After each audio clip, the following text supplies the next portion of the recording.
So right now I'm doing a billionaire summary breakdown for a billionaire named Adebayo Ogunlesi. I look so cool. Now, this billionaire Adebayo Ogunlesi, basically this is his story. I'm just gonna summarize it. So he was born in Africa. He's a black billionaire, and then he went overseas to study. I think he studied at like Harvard. So he studied well there. He was excelling at school, right? Then he studied at another university again. That's like Ivy League. And then he went on to become a lawyer, right? There are many lawyers that, there are many billionaires that were lawyers. So after that, I think his wife convinced him to be an investment banker or go into the finance world. Then he went into the finance world, then got snatched up by a rival investment firm. Then he started to work for that rival investment firm. I think it was JP Morgan for about 20 years, 24 years if I'm not off the dot here. Then he worked there, and with all my information and this channel, the information is not meant to be straightforward. Oh, this is actually what he did. You're supposed to get the gist of it and use it. It's for people who use this information to their benefit, not for people who study things and are concerned with the minute details. It's for people who are going to be using this information. Basically, it's for me. Yeah. So, studied well, went to university, got a job, then got another job in the investment industry. I think he was doing companies. I don't know what he was doing exactly, but it was definitely not a hedge fund. Was it a private equity fund? Private equity basically buys companies and fixes them, or just buys companies. What was he? Was he a private equity? He was more of a private equity in the private equity space than in the hedge fund space. So he did that for like 24 years. Then he went out and started his own thing, his own company. And that is the thing you'll realize about most billionaires. They work first. They work and they go to university. Not all, but most. That is what I've realized. So after studying a lot of these people, not as much as I'd like to, but I'm still continuing. So that's what he did. And then he started his own fund. Now the fund didn't just go exactly like to the moon. No, yes, he had connections, he had experience, but the money didn't just pile up like that. Just like Alan Howard. Alan Howard, it piled up. I mean, 2 billion as a startup, that is a whole lot of money. But for Adebayo Ogunlesi, it was much slower. And he got more funding, more assets under management when he joined boards of under other companies, other important companies.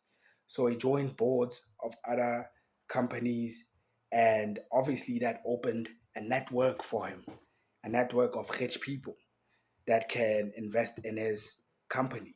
That only his company only invested in infrastructure businesses. So we're talking airlines, and I think railways, data centers now is an infrastructure play, things like that, man. So he mostly focused on airlines because he bought a whole bunch of airlines. And before he started his own thing, he was able to take a company from bankruptcy to profitability. So that gave him a proof of concept, proof of capability.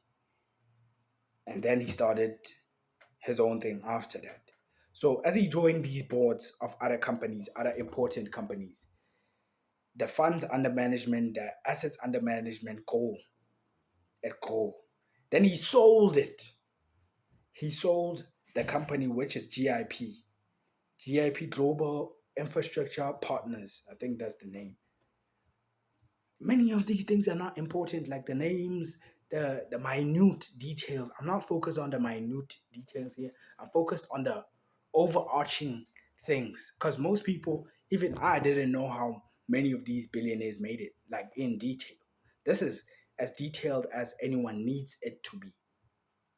Because details change. The overarching things seldomly change.